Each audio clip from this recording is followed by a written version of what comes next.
The foreclosure notice trembled in James Cole Thornton's calloused hands as December wind bit through his worn coat. Dawnlight barely touched the Montana horizon, casting long shadows across 640 acres of land his grandfather had carved from wilderness with nothing but determination and a mule. The paper might as well have been a death sentence. Final notice, it screamed in bold letters, $1,200 due, January 15th, 1888, or property will be seized. Cole stood on the porch of the timber house his father had built 30 years ago, watching his breath cloud in the freezing air. He was 37 years old and felt ancient. 4 years of grief had carved lines into his face that made him look 50. 4 years since Catherine died. 4 years since the fire that took his wife and unborn son. 4 years since his daughter Grace last spoke a single word. The burn scars on his left hand ached in the cold. He flexed his fingers, feeling the tight pull of damaged skin. These scars were his constant reminder. He had left a lantern burning into the barn that night. The wind had knocked it over. By the time he saw the flames, Catherine was already inside, trying to save their grandmother's quilt. He had tried to break down the door, tried until his hands were black and blistered, tried until other men pulled him away, screaming her name while the roof collapsed and took everything he loved. Almost everything. Grace had survived. His daughter, just 2 years old then, pulled from the burning barn by Catherine's last act of maternal sacrifice. But the child who emerged from that horror was not the same laughing toddler who had gone in. Grace had witnessed her mother die, and in response, she had simply stopped speaking. Cole folded the foreclosure notice and shoved it into his coat pocket. Behind him, the house was silent. Grace would be asleep still, clutching that button-eyed rag doll she carried everywhere.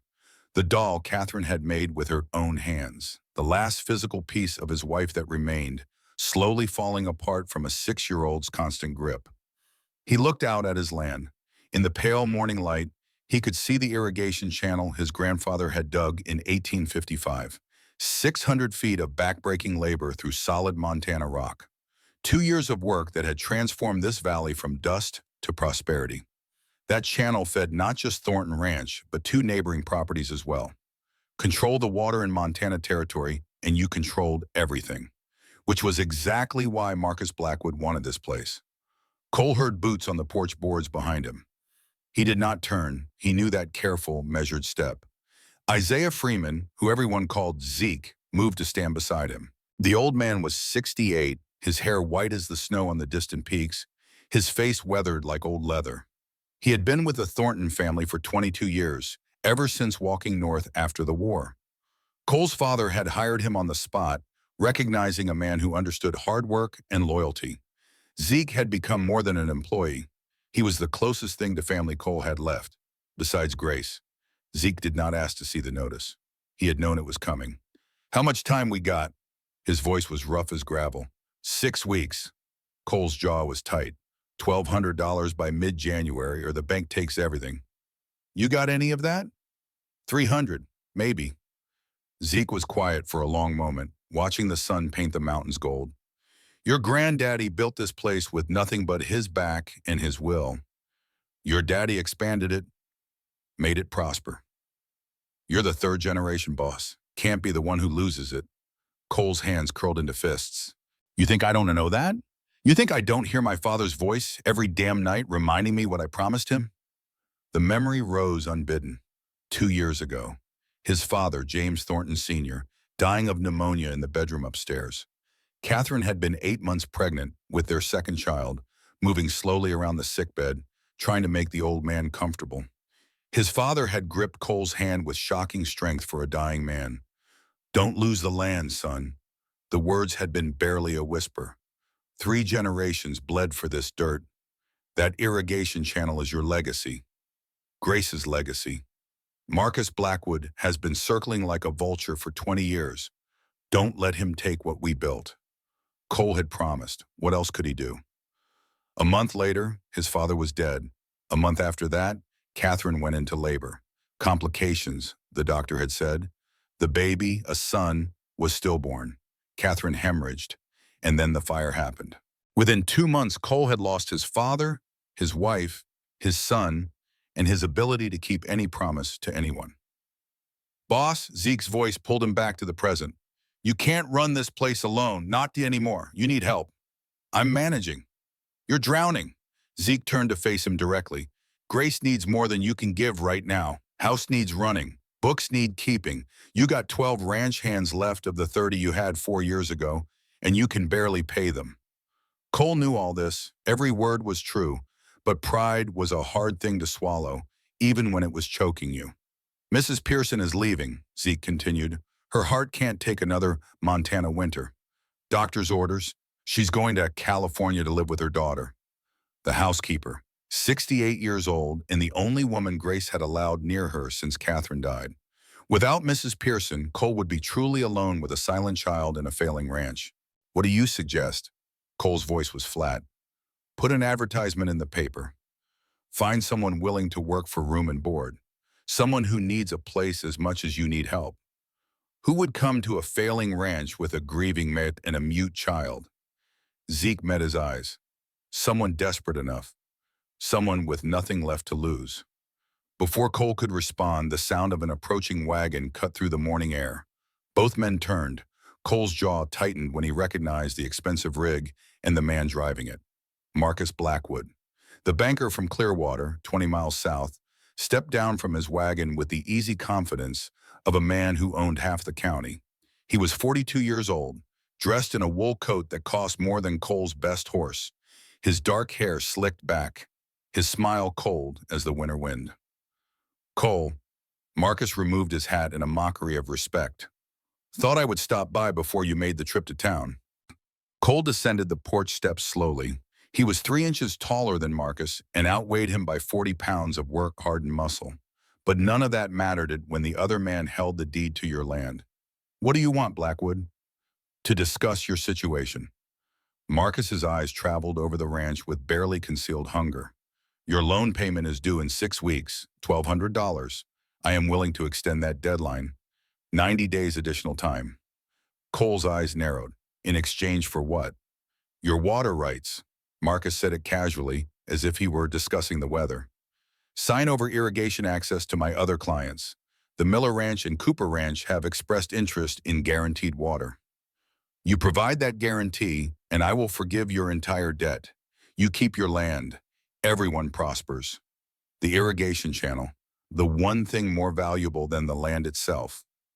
Cole's grandfather had dug it by hand, 600 feet through bedrock, 2 years of brutal labor, so that this valley could support families, not so a banker could profit from other men's sweat.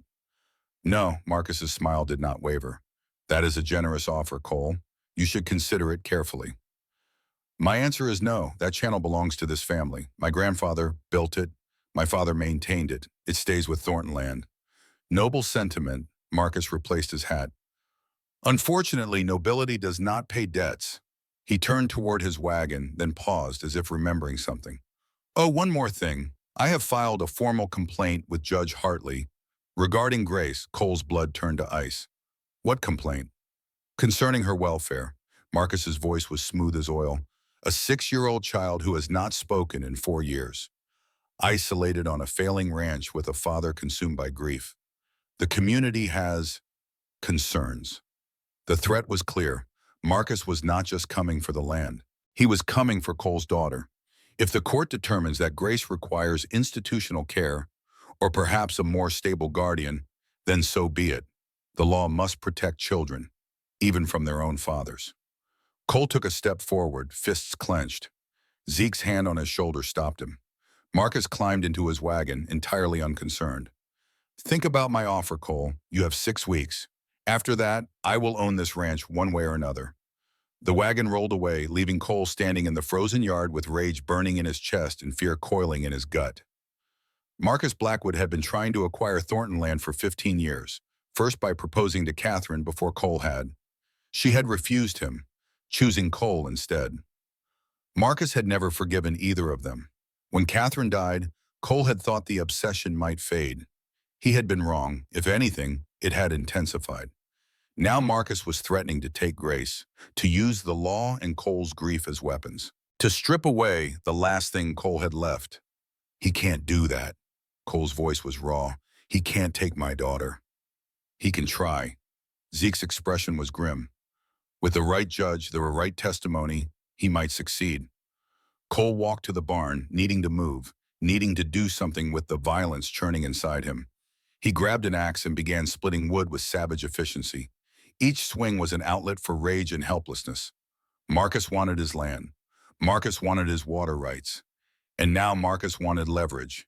And Grace was the perfect tool. The axe bit deep into the wood.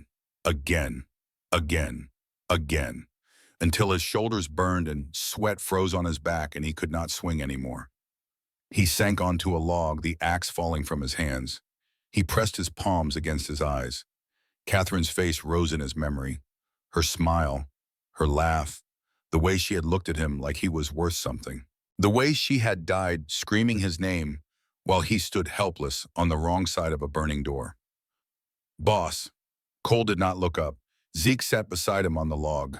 "You need to make a choice. You can keep trying to carry this alone and watch it all crumble, or you can swallow your pride and accept help." "From who?" "From whoever is willing to give it." Cole looked at the old man. Zeke's eyes held wisdom earned through decades of hardship. He had been a slave until the war ended, had fought for the 54th Massachusetts Infantry, had walked through fire and blood to earn his freedom. If anyone understood impossible choices, it was Isaiah Freeman.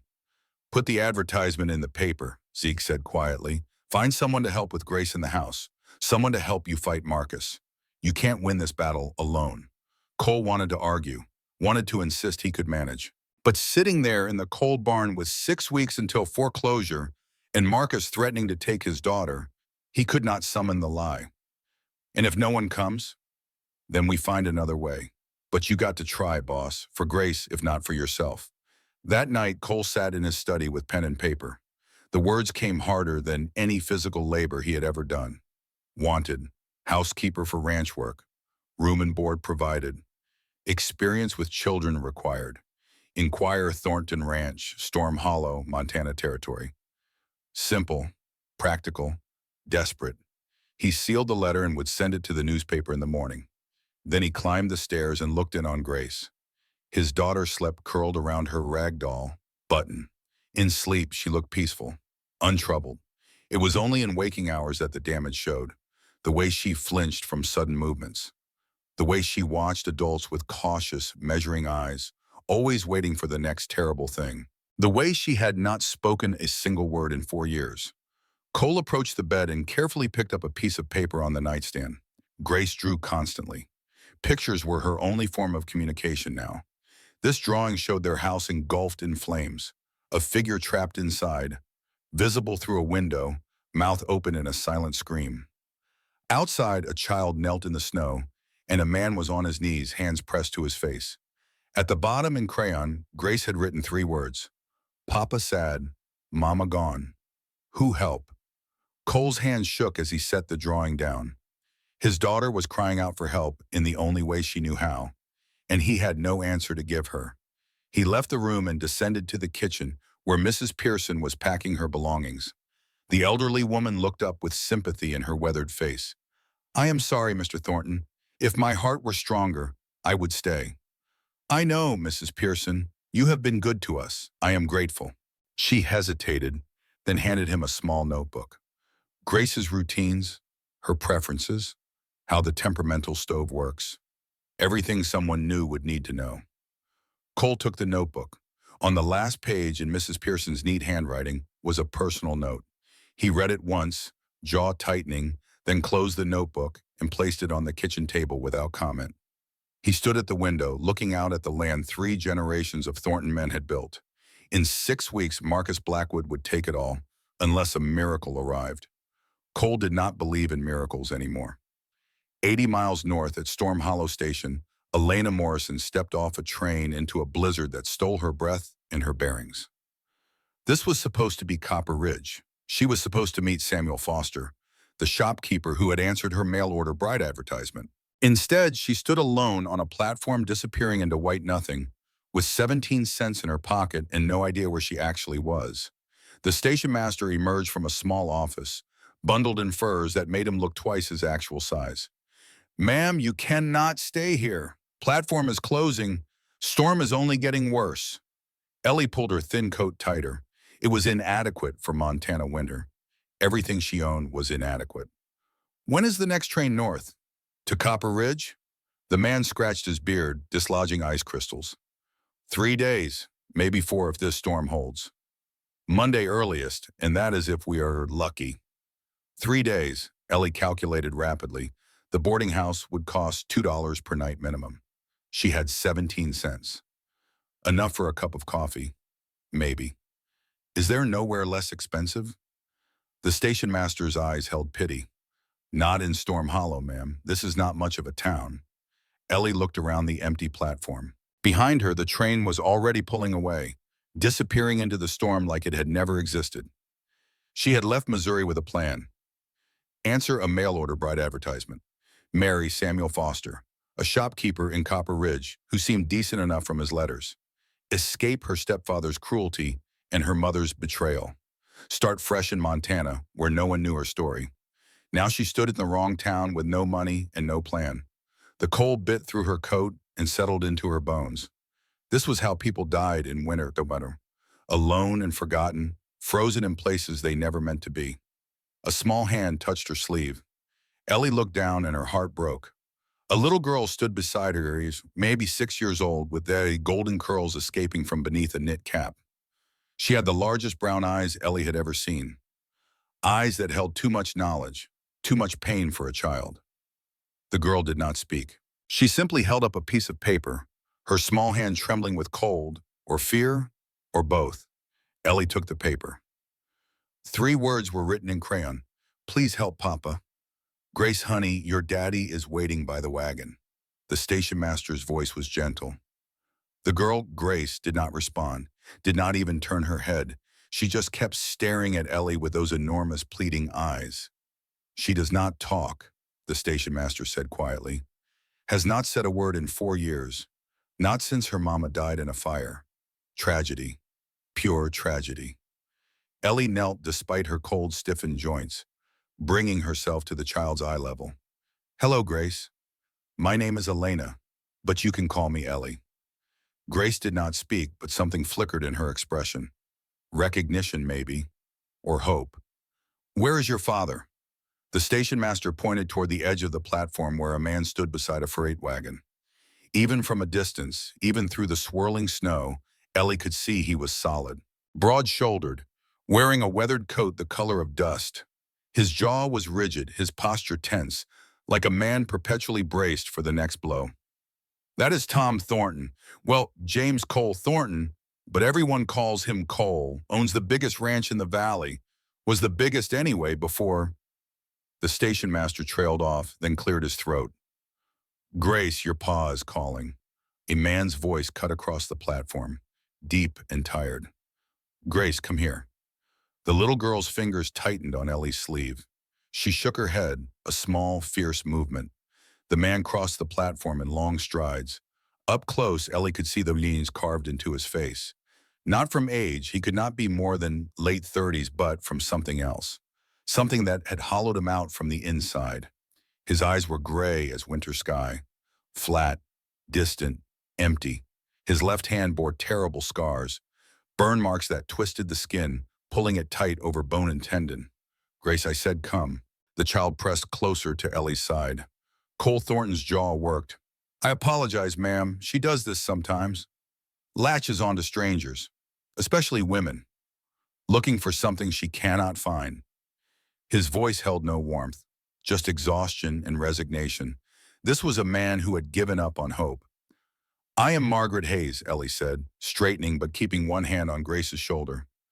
I got off at the wrong station. I was supposed to reach Copper Ridge. I heard. Cole glanced at the station master. Next train is Monday? If the storm breaks. You got money for the boarding house? The question was direct, almost rude, but Ellie appreciated the honesty more than false sympathy. No. Something flickered across Cole's face. Understanding, perhaps. One survivor recognizing another. Mrs. Pearson quit yesterday. My housekeeper. Left me without help right before the worst of winter. Grace needs someone to cook, watch her while I work, help with accounts. 3 days until your train. I will pay fair wages plus your ticket north. Room and board included. It was not charity. It was a transaction. That made it easier to accept. It is not charity, Cole continued, as if reading her thoughts. I need the help. You need the money. 3 days. Ellie looked down at Grace. The child was nodding vigorously, hope blazing in those brown eyes. Please help, Papa, the paper had said. This little girl had somehow known that Ellie needed saving just as much as her father did. I accept. The wagon ride to Thornton Ranch took nearly an hour. Cole drove in silence, his eyes fixed on the road ahead. Grace sat between them, pressed against Ellie's side like she had known her for years instead of minutes. The girl's hands never stopped moving. She traced patterns on Ellie's coat, touched the buttons, felt the weave of fabric, taking in the world through her fingertips since her voice had abandoned her. How long has she been silent? Ellie asked quietly. Cole's hands tightened on the reins. 4 years, since the fire that killed her mother. I am sorry. Everyone is sorry. His voice was bitter. Sorry does not bring people back. Ellie fell silent. She understood that particular bitterness, had tasted it herself when her father died. When her mother chose a cruel man over grief, when the world kept spinning like loss meant nothing. Mrs. Pearson has been with us since before Grace was born, Cole said after a long while. She is 68. Her heart is giving out. Doctor said she needs rest, warm climate. Her daughter lives in California. So she left. I told her to go, told her we would be fine. But they were not fine. That much was painfully clear. The ranch emerged from the snow like something from a painting. A large 2-story house built of timber and riverstone. Smoke rose from the chimney. In the distance, barns and corrals held cattle that huddled against the cold. It should have been welcoming. Instead, it felt abandoned, like something waiting to die. It is beautiful, Ellie said, because it was, or would be, with care. It was my father's. His father's before that. Thorntons have worked this land for 3 generations. Cole pulled the wagon to a stop. 640 acres if I can hold on to it. Before Ellie could ask what he meant, the front door swung open. An older black man stepped onto the porch, his face weathered like old leather, white hair cropped close to his skull. Despite his age, he moved with the easy strength of someone accustomed to hard work. About time, boss. Thought that storm swallowed you whole. Ezra, this is Margaret Hayes. She will be helping with Grace until Monday. Cole's voice made clear this was temporary. 3 days and she would be gone. The old man, Ezra, looked at Ellie with sharp, intelligent eyes. He had seen decades of hardship, had survived things most people could not imagine. And in his expression, Ellie saw evaluation. Not judgment, but the careful assessment of someone deciding if she was worth trusting. Ma'am, he tipped his hat, I am Isaiah Freeman. Everyone calls me Zeke. Been with this family since before the boss here was born. Pleased to make your acquaintance. Pleased to meet you, Mr. Freeman. A smile cracked his weathered face. Zeke, ma'am. Mr. Freeman was my daddy's name, and he has been gone 40 years. Grace slid down from the wagon and walked straight to Zeke. She tugged at his coat until he bent down, then pointed at Ellie with unmistakable intention.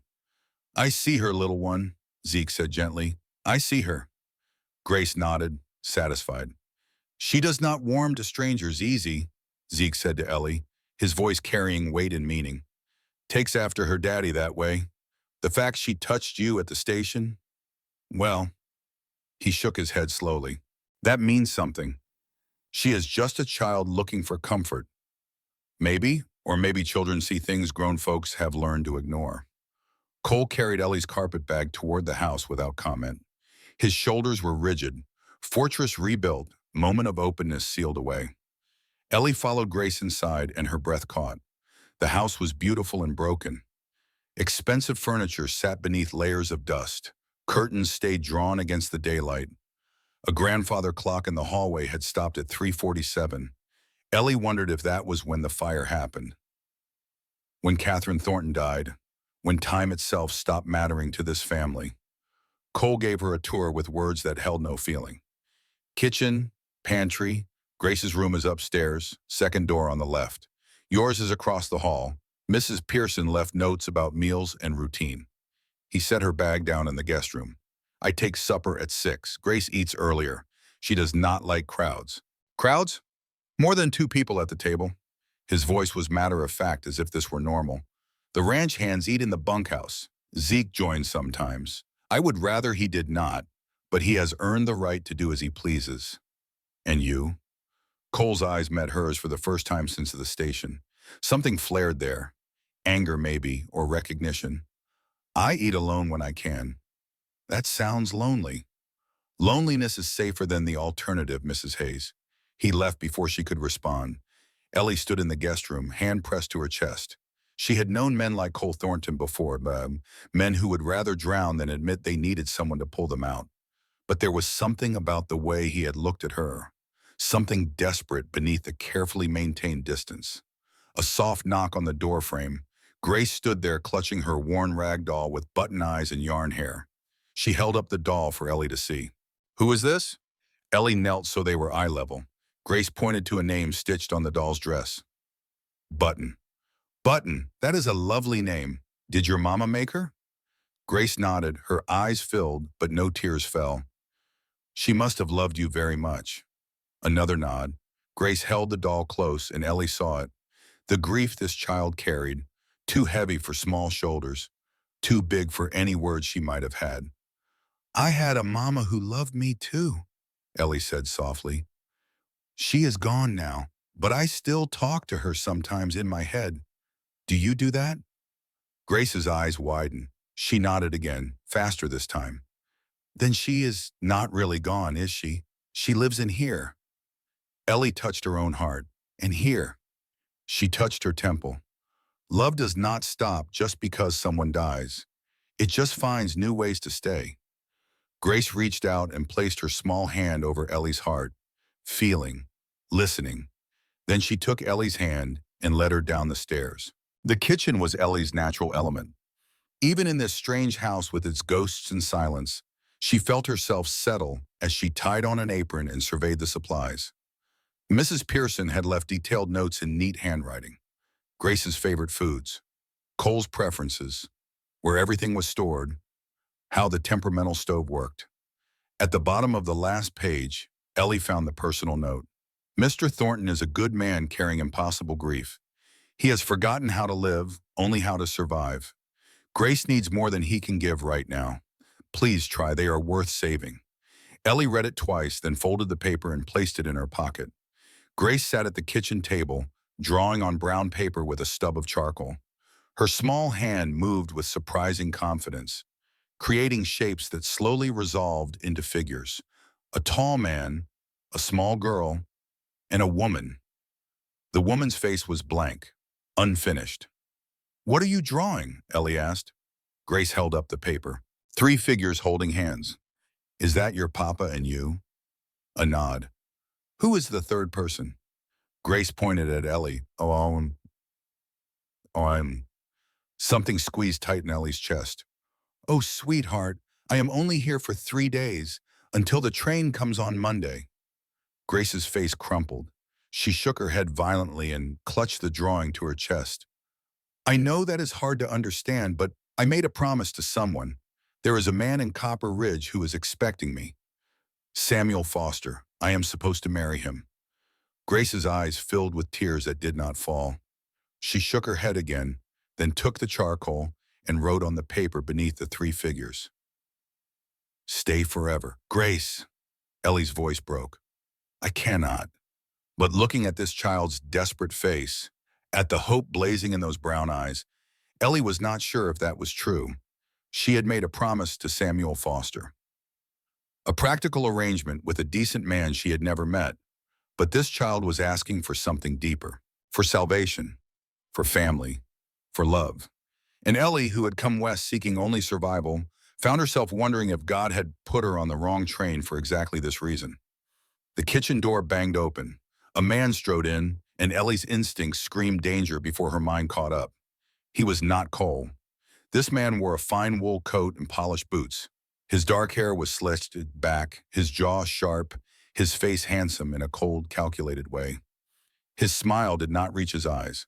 Grace scrambled off her chair and hid behind Ellie's skirts immediately. Well, what have we here?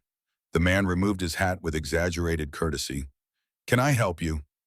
Ellie kept her voice steady, putting herself between this stranger and Grace. "Marcus Blackwood." He extended his hand, which Ellie did not take. "I own the bank in Clearwater, one town over. I am an old friend of the Thornton family." Everything about him raised Ellie's warning instincts. The way his eyes traveled over her, the proprietary tone, the fact that Grace was terrified. "Mr. Thornton is not in the house at the moment." "I know. I saw him in the south pasture." His smile widened. "I am here to speak with whoever is in charge of the household. That would be you, I assume." "I am temporary help. Mrs. Pearson left yesterday." "Ah, yes." Elizabeth finally saw sense. He moved closer, and Ellie resisted the urge to step back. "And where did Tom find you?" "Thornton, and I believe his name is Cole, not Tom." Marcus waved dismissively. "James Cole Thornton. His father called him Cole. I prefer Tom. We go back many years." "The train station," Ellie said, answering his original question. "The storm delayed me." "A mail-order bride." His eyebrows rose with false interest. "Going to marry some stranger, sight unseen? How desperate you must have been." Anger flared in Ellie's chest. "Is there something you needed, or did you just come to insult me?" The smile flickered. This man was not accustomed to push back. "I came to remind Tom that his loan payment is due next week. $1,200, the full amount. No more extensions." He pulled on his gloves with deliberate slowness. "This ranch has been in his family for 3 generations. Would be a shame if he lost it over something as vulgar as money. I am sure Mr. Thornton is aware of his obligations." "Is he?" "Tom has been distracted since Rebecca died. Catherine, I mean. Rebecca Catherine. I never could decide which name suited her better." Something ugly flickered in his eyes. "She was a beautiful woman. Could have had anyone. She chose Tom. I never understood why." The door opened again. Cole stood in the frame, snow dusting his shoulders, his face carved from stone. When he spoke, his voice was deadly quiet. "Get out of my house, Blackwood." Marcus raised his hands in mock surrender. "Just making a friendly visit, Tom. Reminding you about next week." "I have not forgotten." $1,200, not a penny less. Blackwood moved toward the door, pausing beside Cole. He lowered his voice, but Ellie still heard every word. "You could make this all go away. Sell me the ranch. Take the girl somewhere warm. Start over. This is my home. Was your home. Now it is a debt you cannot pay." Blackwood placed his hat on his head. "Think about it. I am not an unreasonable man." He left. The door closed behind him. Cole stood motionless, fists clenched at his sides.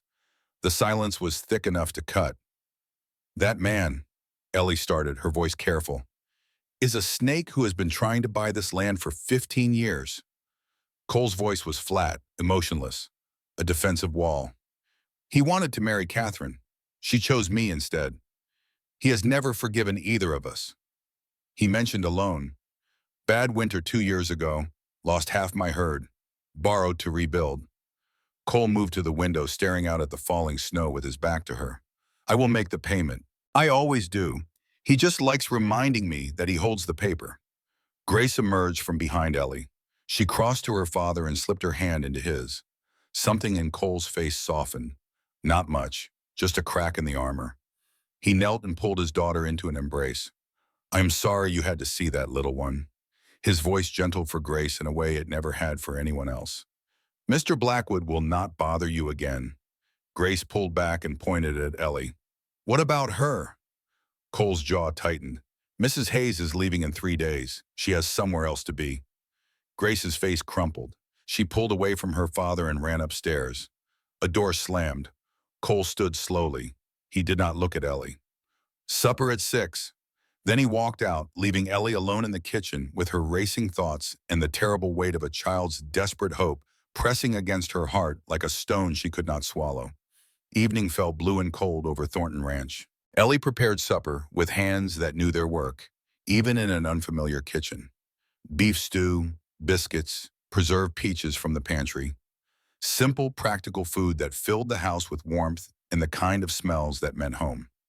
Grace crept downstairs as the sun faded, her eyes red from crying, but dry now. She climbed onto her chair and watched Ellie cook with something like wonder in her expression. "Would you like to help?" Ellie asked.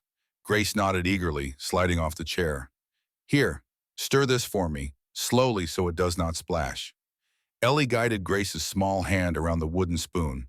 The girl's face transformed. Concentration replaced grief.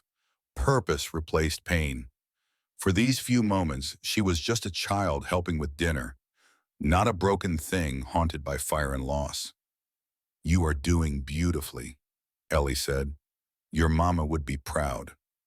Grace looked up at her. Her mouth worked, forming shapes. For a heartbeat, Ellie thought she might speak. But the moment passed. Grace returned to stirring, silent as always. Zeke appeared in the doorway. He watched them for a long moment, something unreadable crossing his weathered face. "Smells like heaven in here," he said finally. "Been a long time since this kitchen smelled like that. I hope you will join us for supper."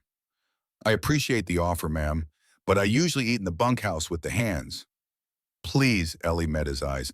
"Grace could use the company, and I would like to hear about this place, the history." Zeke glanced at Grace. The girl was nodding vigorously, pointing at the chair beside his chair. "Well, when this little one gives orders," he chuckled and took the indicated seat. "I suppose I better obey." Grace beamed. It was the first real smile Ellie had seen from her. Cole arrived at 6 precisely. He stopped in the kitchen doorway, taking in the scene. Zeke at the table. Grace actually sitting with someone instead of hiding in her room.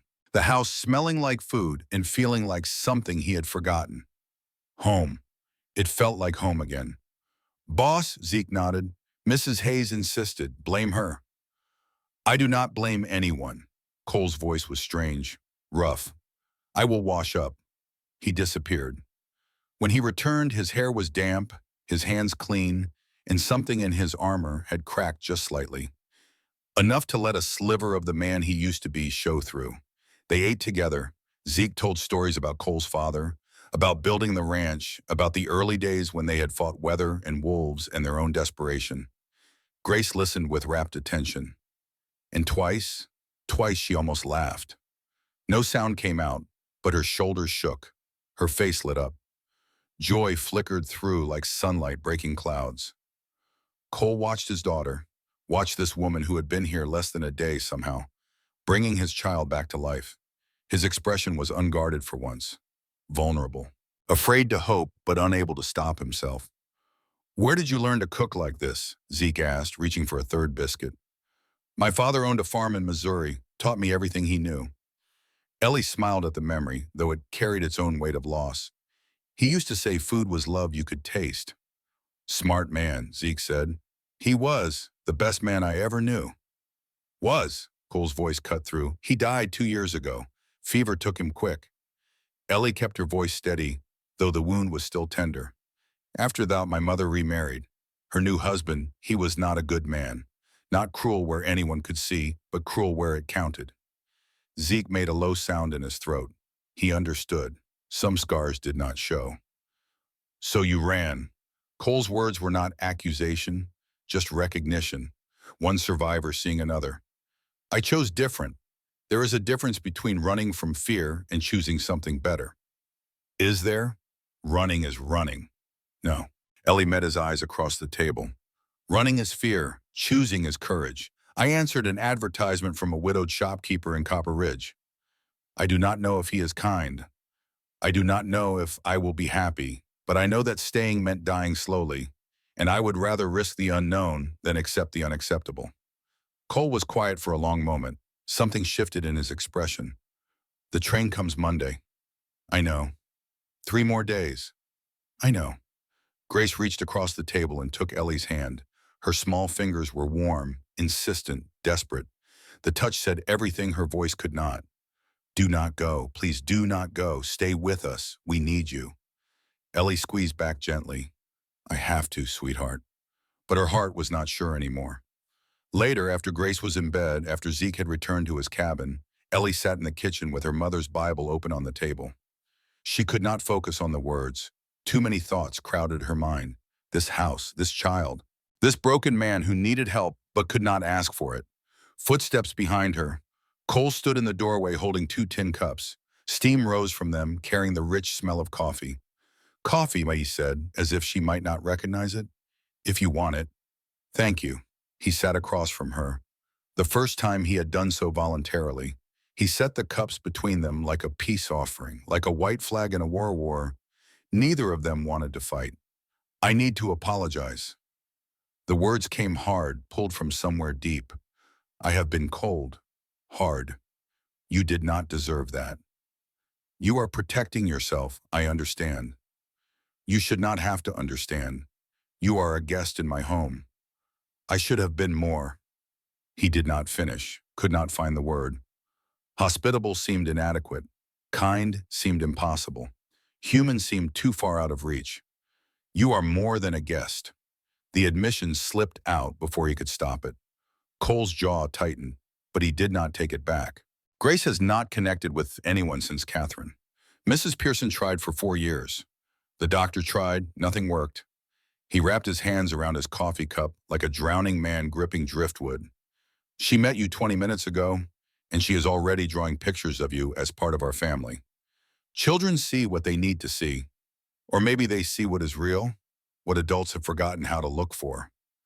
Cole stared into his cup. Tell me about Catherine. The request caught Ellie off guard. You do not have to. I want to, or I need to. I am not sure which anymore. Silence stretched between them. Then Cole began to speak, and once started, he could not stop. She was everything, sunshine and laughter, and the reason I came home every day. She saw good in everyone, even people who did not deserve it, even Marcus Blackwood. His mouth twisted. She tried to be kind to him even after she refused his proposal. Said broken people needed kindness most. He paused, gathering himself. The words came with visible effort. The fire. I left a lantern in the barn. Wind took it. By the time I saw flames, Catherine was already inside. His voice broke completely. She got Grace out, went back for something. The roof came down. Cole held up his scarred left hand, unable to continue. The burns told the rest of the story. He had tried to save her, failed, and carried the evidence on his skin ever since. Cole, Ellie's voice was gentle but firm. That was not your fault. It was. Every day I wake up knowing it was. An accident is not fault. An accident is tragedy. There is no difference when you are the one who caused it. Ellie reached across the table. Her fingers covered his scarred hand. She was the first person to touch those scars without flinching. The first person to treat his damaged skin like it was just skin, not a brand marking him as a failure. There is every difference, she said quietly. Fault means intention. You never intended to hurt her. You loved her more than your own life. That is not a man who causes death. That is a man who survived it. Cole stared at her hand on his. His whole body trembled with something too big to name, too dangerous to acknowledge. Why are you here? He asked finally. The question held layers. Why Storm Hollow Station? Why his kitchen at midnight? Why touching a stranger like she actually cared? Wrong train. I do not mean Storm Hollow. I mean here, in my kitchen, touching me like I am not broken beyond repair. Ellie met his eyes. Because I recognize you. I have been you, standing in the ashes of everything you loved, wondering if it is worth rebuilding. She took a breath. And because your daughter handed me a piece of paper at the train station that said 3 words, please help Papa. Cole's face crumpled. For just a moment, the fortress fell completely, and Ellie saw the broken man inside. Saw the grief and guilt and desperate loneliness he had been carrying alone for 4 years. Then he rebuilt it, pulled his hand away, stood. Monday, he said, his voice thick. The train comes Monday. I know. He left without looking back. Ellie sat alone in the kitchen with her hands still warm from touching his skin and her heart still aching from his pain. 3 days. In 3 days, she would leave this house, leave this broken man and his silent daughter, get on a train to Copper Ridge and marry Samuel Foster. A decent man, a safe choice, a practical arrangement. But as she climbed the stairs to bed, she passed Grace's room. The door was cracked open. Moonlight fell across the bed where the girl slept, clutching button, her face peaceful for the first time. On the nightstand lay the drawing. 3 figures, holding hands. The woman's face was no longer blank. Grace had given her Ellie's face, and beneath it, in careful crayon letters, "Stay forever." Ellie closed her eyes and prayed, "Oh Lord, what have you done?" She had come west seeking survival. Instead, she had found something far more dangerous. She had found hope. Morning came too bright. Ellie woke to the smell of coffee drifting up the stairs. For a moment, she forgot where she was, forgot the wrong train and the broken family and the impossible choice that was forming in her chest like a fist squeezing her heart. She dressed quickly and descended to find Zeke at the stove, flipping flapjacks with practiced ease. "Did not expect you to cook," she said. "Did not expect to be cooking." He grinned over his shoulder. But the boss rode out before dawn to check the north fence line. Storm damage, and this little one here was hungry. Grace sat at the table, feet swinging, watching Zeke with adoring eyes. When she saw Ellie, her whole face transformed. She scrambled off her chair and ran, throwing her arms around Ellie's waist in a fierce embrace. "Good morning, sweetheart." Ellie stroked the girl's golden curls. "Did you sleep well?" Grace nodded against her stomach, then pulled back and tugged Ellie toward the table, pointing insistently at the chair beside her own. "I believe you have been assigned a seat," Zeke said. "Best not argue with the boss lady." They ate breakfast together. Zeke told stories about the ranch's early days, about Cole's grandfather wrestling a mountain lion, about the first winter when they had survived on nothing but hope and stubbornness. Grace listened with rapt attention, occasionally reaching over to touch Ellie's hand, as if reassuring herself that she was still there. When the meal finished, Grace disappeared upstairs and returned with a worn leather book. She placed it in Ellie's lap and pointed. "What is this?" Ellie opened it carefully. The pages were filled with letters and words, but they were not printed. They were raised. Braille. "Is this Braille?" Grace nodded eagerly. "Your mama was teaching you to read this?" A shake of the head. Grace pointed at herself, then mimed writing. "You want to learn to write it?" Vigorous nodding. "I do not know Braille, sweetheart. I am sorry." Grace's face fell, but only for a moment. She took Ellie's hand and ran her fingers across the raised dots, showing her the patterns, demonstrating without words what she wanted them to learn together. "You want us to learn together?" The smile that broke across Grace's face was worth more than any answer. Zeke watched from the doorway. When Ellie caught his eye, he shook his head slowly. 4 years, he said quietly. 4 years, and she has never shown that book to anyone. Not even Cole. Why not? Catherine was teaching her. After the fire, he tried once, could not get through 2 pages without falling apart. The book went in a drawer, stayed there ever since. Ellie looked down at Grace, at the hope blazing in those brown eyes. "Then we will learn together." And they spent the morning at the kitchen table, fingers tracing patterns, working through the primer page by page. Grace absorbed everything with fierce concentration, her small hands moving with growing confidence across the raised dots. By noon, she could write her own name in Braille, 5 letters that represented more than just identification. They represented possibility. Progress, a bridge between silence and expression. When Cole returned from the north pasture, snow dusting his shoulders and exhaustion lining his face, he found them bent over the book together. Their heads closed, their fingers moving in unison across the raised alphabet. He stopped in the doorway like he had walked into a wall. "What is that?" Grace held up the primer, beaming with pride and accomplishment. Cole's face went white. "Where did you find that?"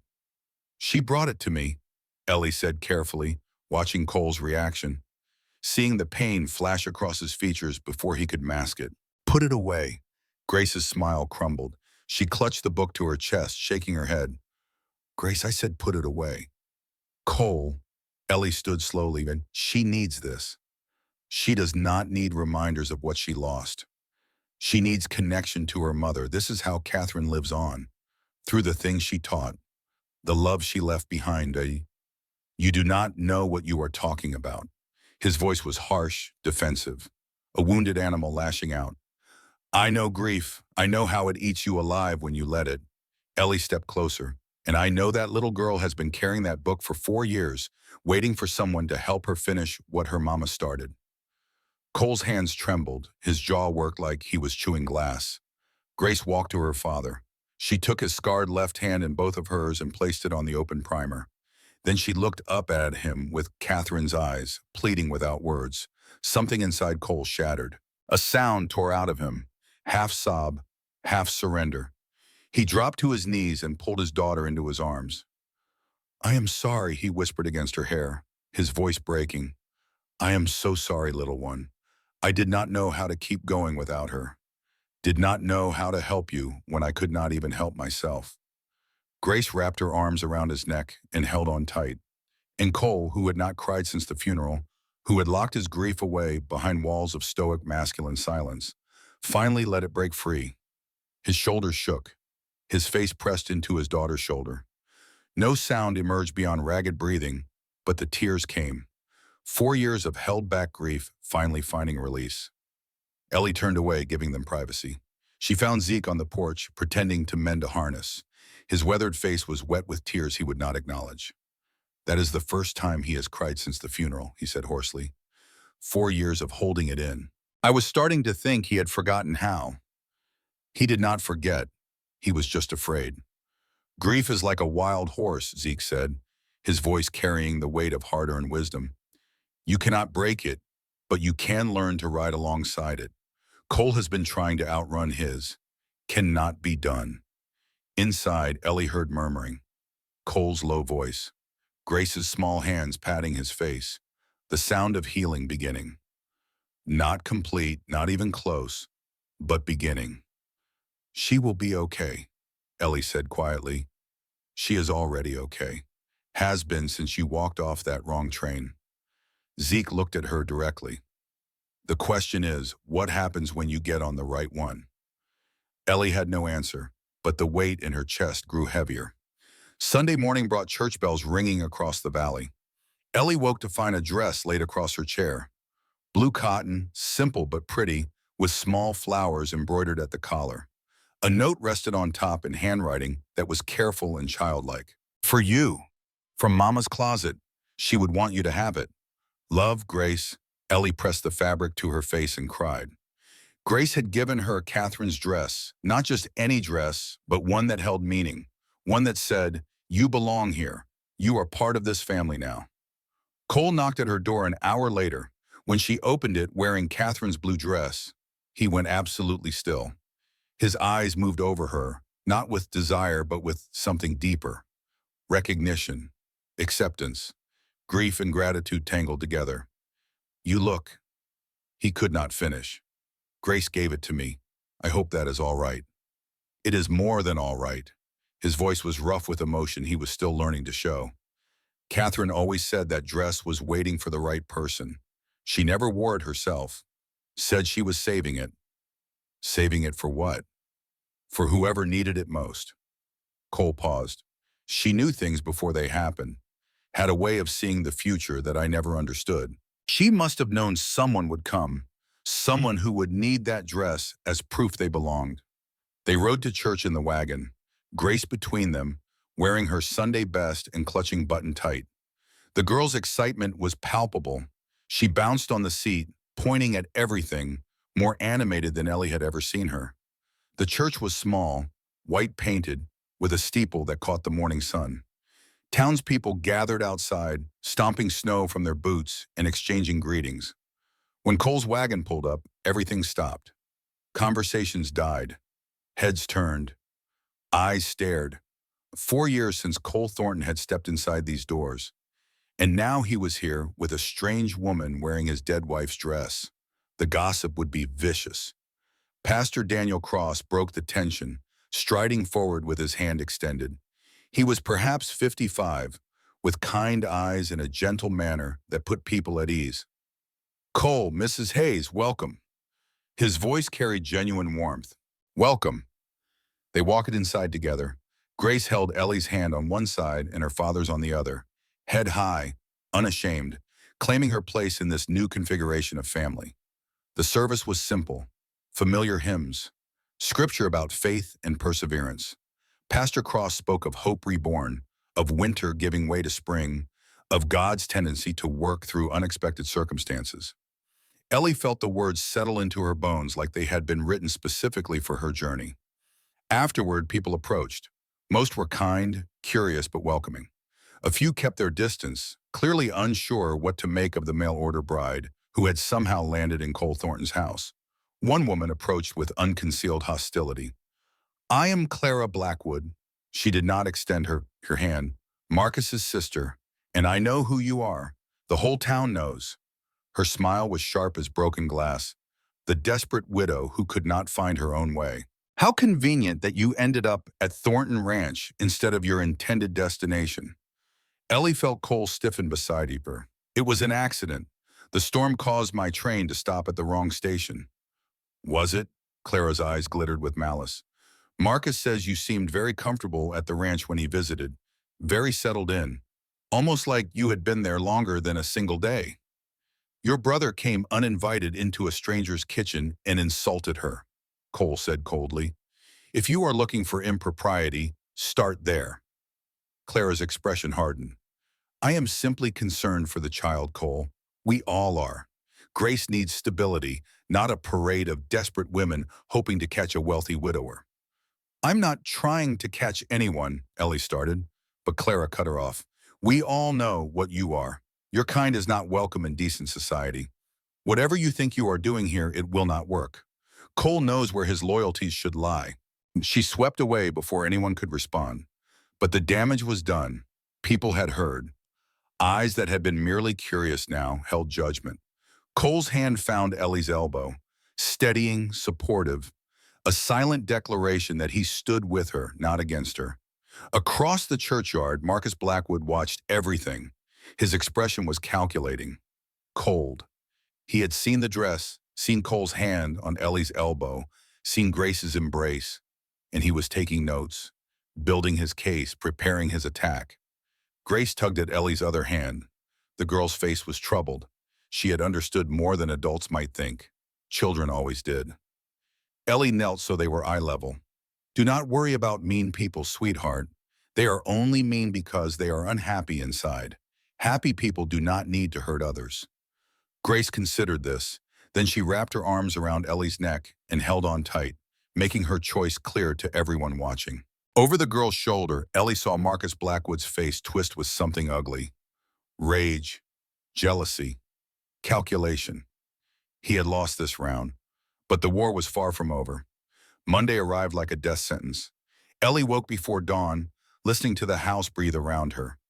Outside, she heard horses moving in the corral, cattle lowing in the distance. The ordinary sounds of ranch life continuing, regardless of the choices being forced upon the people living it. Her carpet bag sat by the door, packed and ready. Her train left at noon. She would return to Storm Hollow Station, board the train to Copper Ridge, and marry Samuel Foster. The plan she had made weeks ago when she was still in Missouri, still desperate to escape her stepfather's house, still believing that any future was better than the present.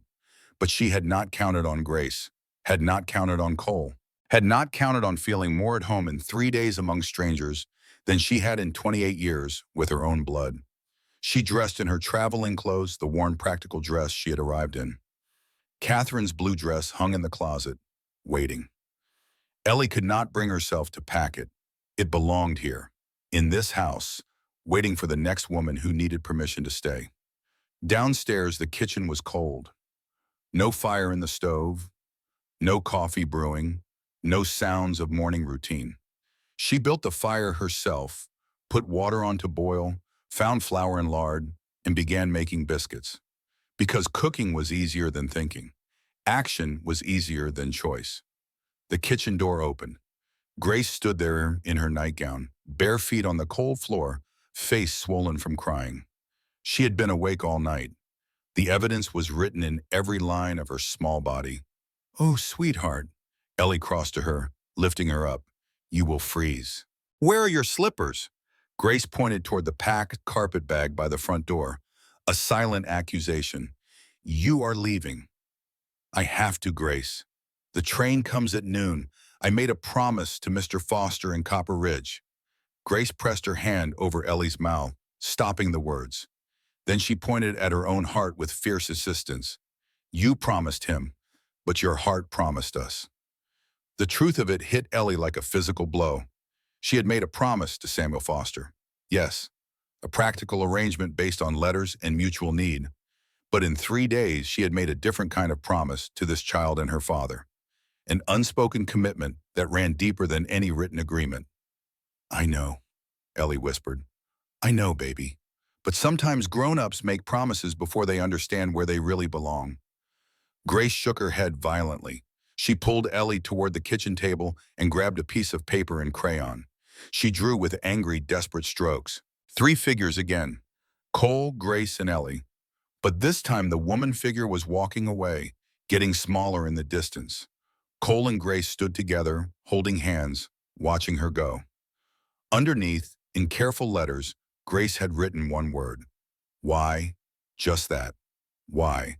The simplest question with the most complicated answer. Because I am scared, Ellie admitted. Because your papa did not ask me to stay. Because I do not know if I belong here or if I am just fooling myself into believing I could be part of your family. Grace shook her head again, more forcefully.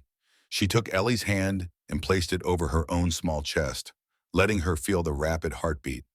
Then she placed Ellie's hand on her own head, then back on her heart. You are in my head, you are in my heart, you belong. The kitchen door opened again.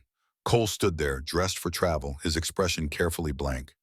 I will drive you to the station, whenever you are ready. He could not look at her, could not look at his daughter in her arms. If he did, the walls he had rebuilt would crumble again. The horses are hitched, he continued, his voice flat and dead.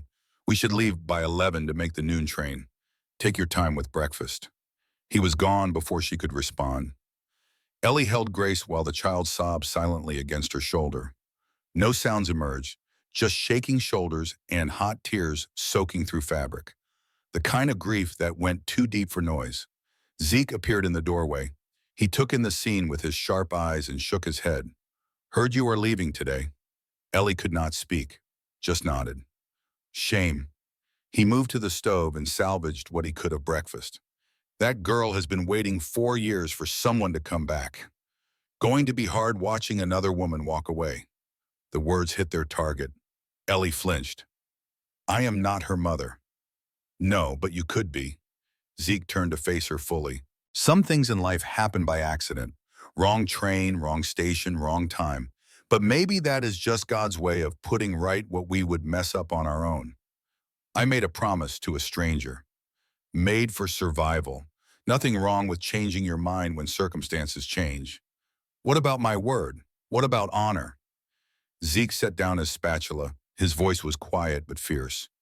Let me tell you something about honor, Mrs. Hayes. I spent 30 years as a slave. 30 years being told honor meant obedience. Meant staying where I was put. Meant keeping promises I never made. He met her eyes.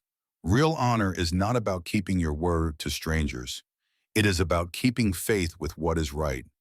And what is right is that little girl upstairs. What is right is that man out there who is so scared of losing again, he cannot ask you to stay. What is right is family that needs you. Ellie wanted to argue, wanted to insist she had made a commitment. But holding Grace while the child trembled with silent sobs, she could not summon the words. At 10, a wagon pulled into the yard. Ellie looked out the window and felt her stomach drop. Marcus Blackwood stepped down, brushing snow from his expensive coat. But he was not alone. A thin, nervous-looking man climbed down after him. He wore spectacles and a bowler hat that seemed absurdly out of place in Montana territory. Cole emerged from the barn. His posture changed immediately, shoulders squared, hands curling into fists, ready for battle. Do not know what business you think you have here, Blackwood. I am just the escort, Cole. Marcus's smile was poison wrapped in silk. This gentleman came a long way to find his bride, Mr. Samuel Foster from Copper Ridge. I thought I would save him the trip to Storm Hollow. The nervous man stepped forward, removing his hat. Mrs. Hayes, Margaret Hayes. Ellie's blood turned to ice. Samuel Foster, her intended husband, standing in Cole's yard, delivered by Marcus Blackwood like a weapon aimed directly at her heart. Mr. Foster, she forced her voice to work.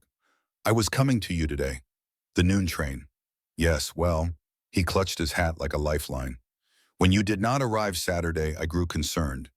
Mr. Blackwood was kind enough to send word that you had been delayed. He offered to bring me here personally. Marcus had orchestrated this, found her intended husband, delivered him like evidence in a trial, created witnesses to whatever scene was about to unfold. I apologize for the confusion, Ellie said, moving down the porch steps. The storm caused my train to stop at the wrong station. I was stranded. Mr. Thornton was kind enough to offer me work while I waited for the next train north. Work. Samuel Foster's eyes traveled from her to Cole to the house. I see. And you have been working here, in his home? The implication was clear, the judgment already forming. It is not what you are thinking. Cole's voice was dangerously quiet. I am not thinking anything, sir, merely observing that my intended bride has been living in another man's house for 3 days. Earning honest wages doing honest work, Cole shot back.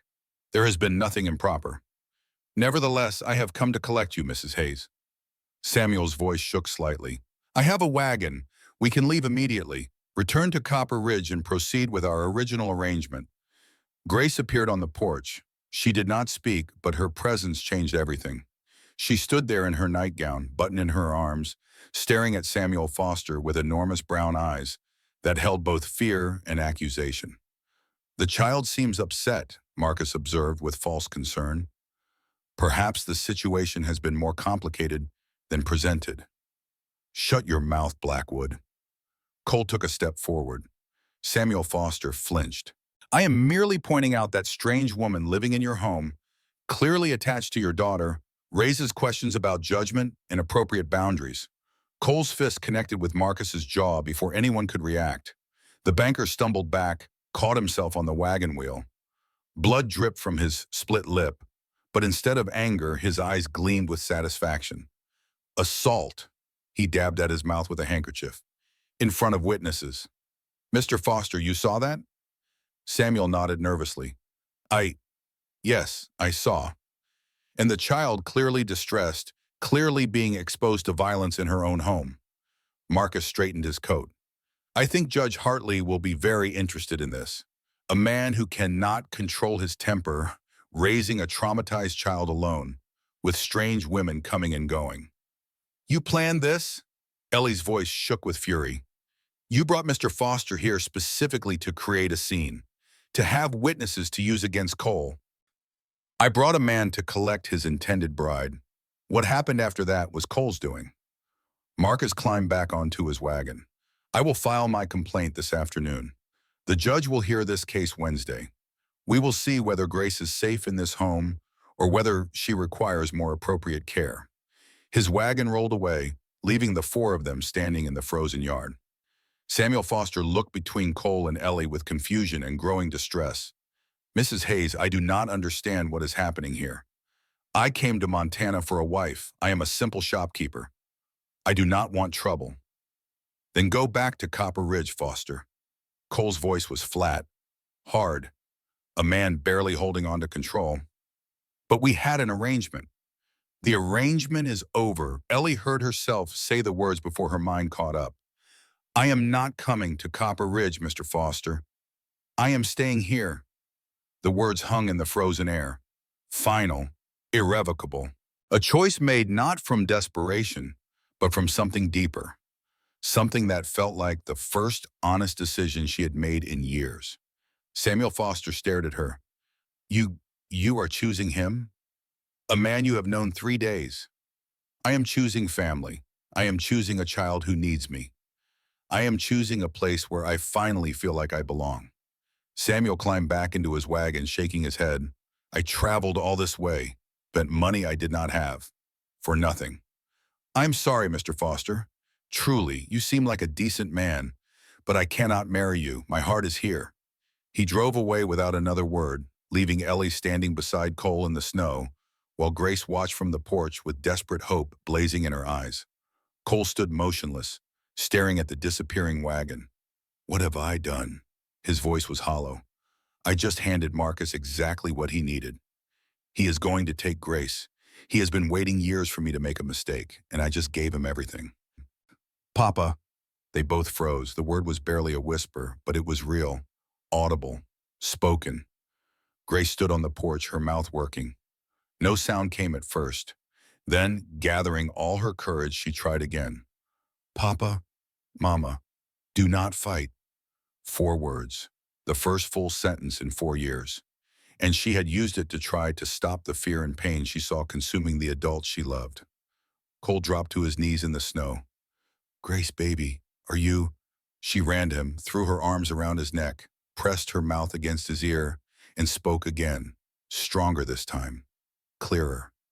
Do not let her go. Please, do not let Mama go. Cole looked up at Ellie with tears streaming down his face. She called you Mama.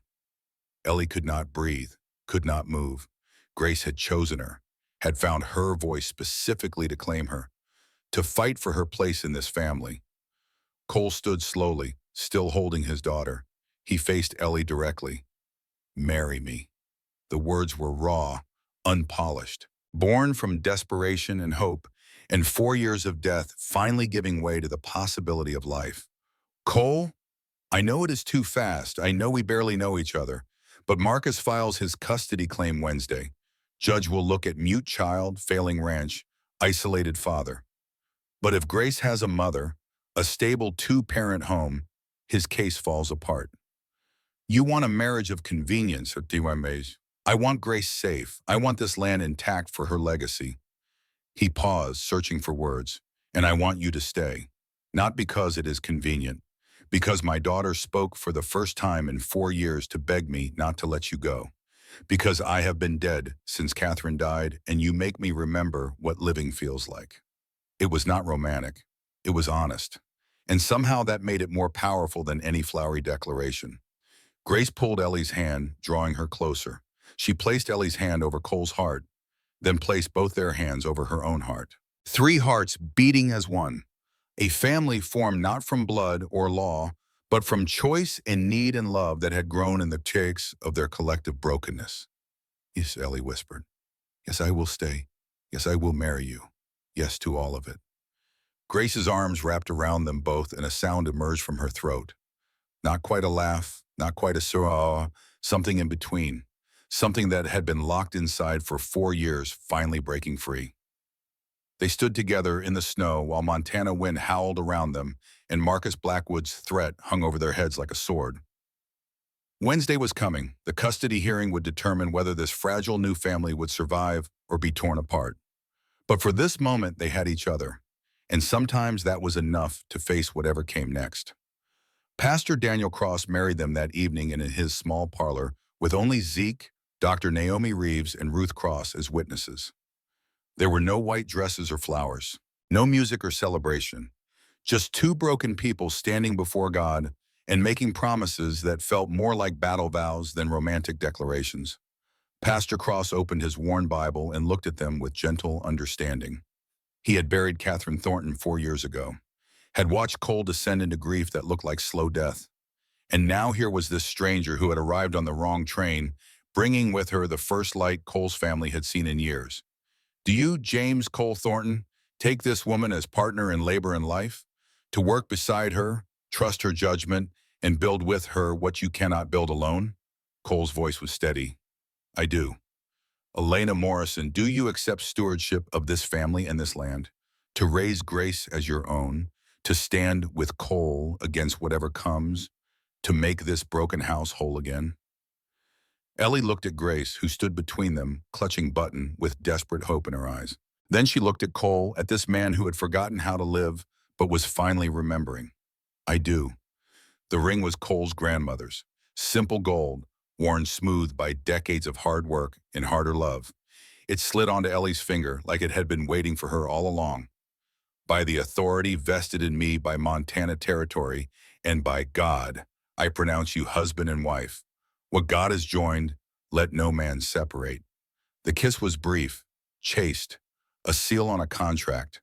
But when Cole's lips touched hers, Ellie felt something shift. This was real. This was permanent. This was a choice they had both made with eyes open and hearts willing.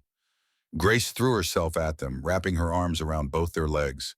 Her mouth opened and sound emerged, broken and halting. but unmistakable. Family, we are, we are family now. Dr. Reeves wiped her eyes. Ruth Cross openly wept. Zeke's weathered face split into a smile that looked like sunrise after a long night. Even Pastor Cross had to clear his throat several times before he could speak. That child just spoke in my parlor. After 4 years of silence, she spoke. Because she finally feels safe, Dr. Reeves said quietly. Because she finally believes the people she loves will not disappear. They rode back to Thornton Ranch under stars so bright they hurt. Grace sat between Cole and Ellie, chattering in broken sentences that grew stronger with each attempt. She talked about Button, about the Braille primer, about the dress Ellie had worn to church. Words poured out like water from a broken dam, unstoppable now that the barrier had finally cracked. Mama, can I show you Catherine Mama's room? She has things, letters. She wrote letters. Ellie glanced at Cole. His jaw was tight, but he nodded. If that is what you want, sweetheart. At the ranch, Grace led them upstairs to Catherine's room. The door had stayed closed since their wedding night, but now Grace opened it with new confidence. She went straight to the closet and pulled out the familiar box of letters. Want to show Papa? Show Papa Mama's words.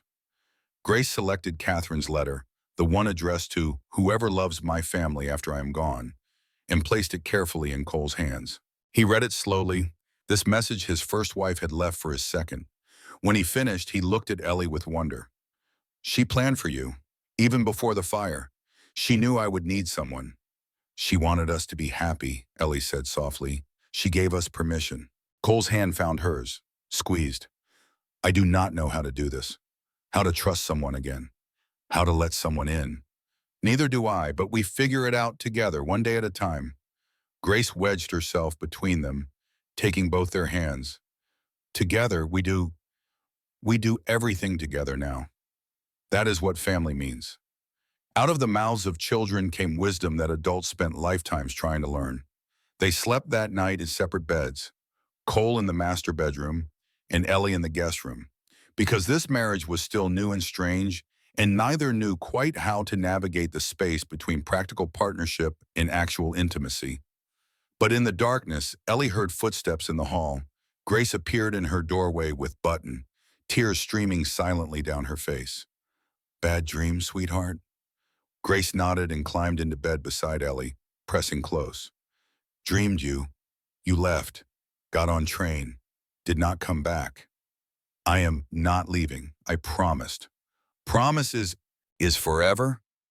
Forever and ever. Grace's breathing slowly evened out into sleep. Ellie held this child who had chosen her, this daughter now legally and truly hers, and marveled at how 3 days could change everything. She had boarded a train in Missouri seeking survival. She had gotten off at the wrong station seeking shelter, and she had found family. Tuesday passed in a blur of preparation. DeRay Reeves arrived early, bringing legal documents and medical testimony. She examined Grace thoroughly, documenting everything: weight gain, verbal communication, emotional state, building a case that this child was thriving, not suffering. You have gained 3 pounds in 10 days, Dr. Reeves told Grace. You were underweight before. Now you are healthy. Because Mama makes good food. Dr. Reeves smiled. Yes, she does. And how many words can you say now? Grace thought carefully. Many words, not all words yet, but more every day. That is clinical miracle, Doctor, Reeves said to Cole and Ellie. Child locked in selective mutism for 4 years, now forming complete sentences. Any honest doctor will see what I see. Healing. Marcus will bring his own experts, Cole said grimly. Let him, I will testify to truth. That is all we can do. Pastor Cross arrived with townspeople, not many but enough. Sarah Chen, the shopkeeper's wife. Miriam Goldstein from the small Jewish community. Ada Freeman, Zeke's niece. Women who had watched Grace grow up silent and were willing to testify that she was finally coming back to life. We saw her at church Sunday, Sarah said. Saw how she held your hand, Mrs. Thornton. Saw her smile for first time in years. Marcus Blackwood tried to run my husband out of business 10 years ago, Miriam added. We know what kind of man he is. We will not let him destroy another family. Their support was armor, Not enough to guarantee victory, but enough to make them feel less alone in the fight. That evening, a wagon approached. Cole tensed, hand moving toward the rifle by the door, but Zeke shook his head. That is not Marcus. That is Everett Harrison from Helena. An older man climbed down from an expensive rig. He was perhaps 65, dressed in a fine coat that marked him as someone with money and power. But his eyes were kind and his manner held no threat. Mr. Thornton, I am Everett Harrison. I own First Bank of Montana. Marcus Blackwood manages my Clearwater branch. Cole's jaw tightened. Come to collect the debt yourself? Come to apologize. Harrison removed his hat. And to right a wrong. He explained that a young clerk named Patterson had brought irregularities to his attention. An audit had revealed years of misconduct, predatory lending, manufactured defaults, personal vendettas disguised as business decisions. Your loan is one of many Marcus has manipulated. He increased your interest rate twice without authorization. Original rate was 8%, not 18%. At the proper rate, your payments have been ahead of schedule. You owe $340, not $1,200. Cole staggered like he had been punched. That cannot be right. It is right, and it is criminal. Marcus will be removed from his position. The bank will forgive the remaining $340 as restitution for his misconduct. Harrison handed Cole a document. Paid in full. The words swam before Cole's eyes. Why? Ellie asked. Why are you doing this? Because I heard what happened at church. A child who had not spoken in 4 years finding her voice. A family coming together against impossible odds. Harrison's expression softened. That is the kind of story that reminds a man what actually matters in this world.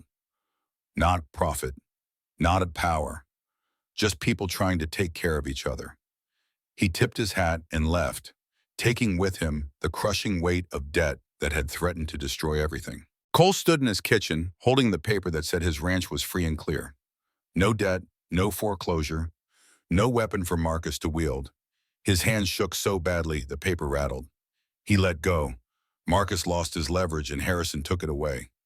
Not quite, Zeke said quietly. Still got the custody hearing tomorrow. Marcus can still try to take Grace. But without the debt, without the failing ranch, his case is weaker. Maybe, or maybe it makes him more desperate. Wounded animals are most dangerous. That night, Cole found Ellie on the porch, staring at the mountains. Snow had started falling again, soft and silent, covering the world in white. Cannot sleep? Too much in my head. She turned to face him. Tomorrow the judge decides if Grace stays with us, or if Marcus gets what he wants. We will win. You do not know that. Cole moved beside him, close enough that she could feel the heat of his body in the cold air. I know that Grace is speaking again. I know she has gained weight and smiled and laughed. I know any reasonable person can see she is healing. That has to count for something. Marcus is not reasonable. He is wounded. Zeke said his son died on your property, that he blames you. Cole was silent for a long moment. I did not know. Daniel Blackwood, 8 years old, riding accident 5 years ago. I was so consumed by grief over Catherine, I did not even go to the funeral. Did not send condolences. I was drowning and could not see anyone else's pain. That was not your fault. Maybe not, but my blindness gave Marcus's hate room to grow. If I had reached out, acknowledged his loss, maybe none of this would have happened. Or maybe it would have happened anyway. Some people need someone to blame. It helps them survive their own grief. They stood in silence, watching snow fall on 3 generations of Thornton land. Land that was finally, truly theirs again. Land that Grace would inherit. Land worth fighting for. I'm glad you stayed, Cole said quietly. Even if it ends badly tomorrow. Even if we lose. I am glad you got off that wrong train and landed here. Ellie took his hand, the scarred one. The one that bore permanent evidence of trying and failing to save someone he loved. So am I. Wednesday morning arrived cold and clear. They dressed with the solemnity of soldiers preparing for battle. Grace wore white, her hair braided tight. Ellie wore Catherine's blue dress. Cole wore his Sunday suit, freshly brushed, smelling of soap and determination. The courthouse in Clearwater was packed. Half the town had turned out, some to support, some to watch the spectacle. Marcus sat at the prosecution table with his expensive lawyer from Helena. a man named Gerald Simmons whose smile was all calculation and no warmth. Clara Blackwood sat behind them, her expression a mix of concern and satisfaction. Cole, Ellie, and Grace sat at the defense table with Pastor Cross acting as counsel. Their witnesses filled the benches behind them. Zeke, Dr. Reeves, the townswomen who had pledged support, not many but enough to show they were not alone. Judge William Hartley entered and everyone rose. He was 62, gray-bearded, with eyes that looked like they had seen every human failing and still chose to believe in the possibility of redemption. He surveyed the courtroom with the careful attention of a man who understood that lives hung on his decisions. Be seated. This is an inquiry into the welfare of minor child Grace Catherine Thornton. Mr. Blackwood has filed complaint alleging that Mr. James Thornton is unfit to care for his daughter. Mr. Thornton contests this allegation.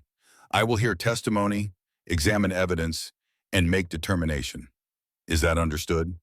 Everyone nodded. Mr. Simmons, present your case. The lawyer stood, smoothing his expensive suit. Your Honor, we are here out of concern for a vulnerable child. Grace Thornton lost her mother 4 years ago in a tragic fire.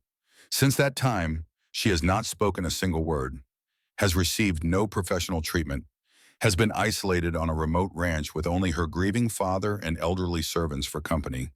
He paused for effect. Recently, a stranger appeared at Thornton Ranch, a woman of no fixed address, no family, no reputation. Within 3 days, she had moved into the household. Within 1 week, she had married Mr. Thornton. This rapid, reckless decision raises serious questions about Mr. Thornton's judgment and his ability to provide stable care for his daughter. Mr. Blackwood, describe what you witnessed. Marcus took the stand, his face arranged in false concern. Your Honor, I have known the Thornton family for 20 years. Cole was a good man before Catherine died. But grief consumed him. Ranch failing, daughter regressing, no proper care. When I visited to discuss his loan payment, I found chaos. A strange woman wearing Catherine's dress. Grace clearly distressed, clinging to the stranger like she was drowning. And when I expressed concern, Cole attacked me, struck me across the face without warning, in front of his daughter. Anyone else witness this? Samuel Foster of Copper Ridge, the woman's intended husband. He came to collect his bride and found her otherwise engaged. Murmurs rippled through the courtroom. Judge Hartley's expression remained neutral. Mr. Thornton, your response. Cole stood. His voice was steady despite the rage Ellie could feel radiating from his body. Marcus Blackwood has been trying to buy my land for 15 years. He proposed to my wife before I did. She refused him. He has never forgiven either of us for choosing each other. This complaint is not about Grace's welfare. It is about revenge and property. That is a serious accusation. It is the truth. As for the violence, yes, I struck him. After he insulted my wife in front of my daughter. After he made clear his intention was to use the courts to take my child as leverage for a land deal. Judge Hartley made a note. And this woman, your new wife, you married her after knowing her 1 week? Yes, sir. Why? Cole looked at Grace, at Ellie, then back at the judge. Because my daughter spoke for the first time in 4 years and asked me not to let her go. The courtroom erupted. Judge Hartley banged his gavel for silence. Explain. Emotion thickened Cole's words as he spoke without his usual guard. Grace has been silent since her mother died. Selective mutism, the doctors called it. Nothing worked. Not therapy, not medicine, not prayer. She was locked inside herself and I could not reach her. Then Ellie arrived. Within days, Grace was trying to speak. Within a week, she spoke clearly. Complete sentences. She called Ellie Mama and begged me not to let her leave. So I asked Ellie to stay. Not as convenience, as partner. As mother to my daughter. As the answer to a prayer I did not know how to pray. This is convenient timing, Simmons interjected. Right before a custody hearing. This is a father fighting for his daughter, Pastor Cross shot back. And a child fighting to keep the first person who has made her feel safe in 4 years. Judge Hartley raised his hand for silence. Mrs. Thornton, approach. Ellie stood on shaking legs and walked to the witness stand. She placed her hand on the Bible and swore to tell the truth. You knew Mr. Thornton for 3 days before marriage. Correct? Correct, Your Honor. Did he pay you to marry him? He offered wages for housekeeping. I accepted all that. The marriage was my choice, not a transaction.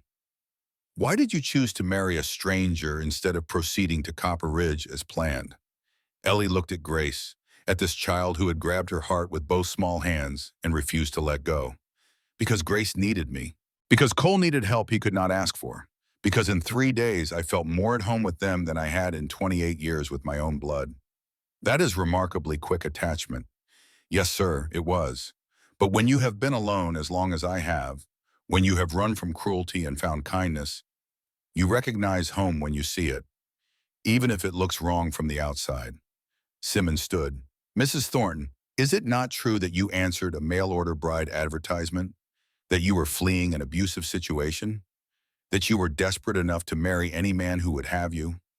I was fleeing abuse, yes, I'm not ashamed of that. Survival is not weakness. And yes, I answered an advertisement. But I chose Cole, chose Grace, not because I was desperate, but because they needed me and I needed them. That is not desperation. That is family. How do we know you will not simply leave when something better comes along? Ellie met his eyes. Because I made vows before God. Because I love that little girl like she came from my own body. Because I would die before I abandoned her the way her mother was forced to by tragedy. You want to question my commitment? Look at her. Grace was silent for 4 years. Now she speaks. That is not temporary. That is permanent. That is love. Judge Hartley studied her for a long moment. Then he nodded. You may step down. I want to speak with Grace. The courtroom went absolutely silent. This was the moment everything hinged on. A 6-year-old child's testimony determining her own fate. Grace walked slowly to the judge's bench. Every eye followed her. She clutched button tight, her face pale but determined. Judge Hartley softened visibly. He leaned forward, bringing himself to her level. Hello, Grace. Can you tell me your name? Grace Catherine Thornton. Her voice was small but clear. How old are you? 6, almost 7. Very good. Grace, do you know why we are here today? She nodded, then glanced at Marcus. Bad man wants to take me from Papa.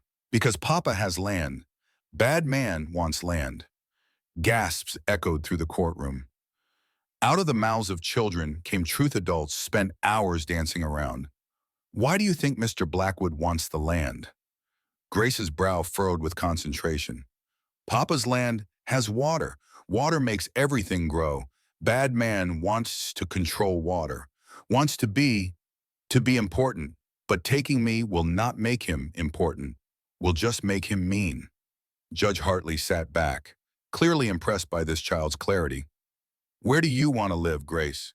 She turned and pointed at Cole and Ellie. Home, with Papa and Mama. Your new mama, Mrs. Thornton?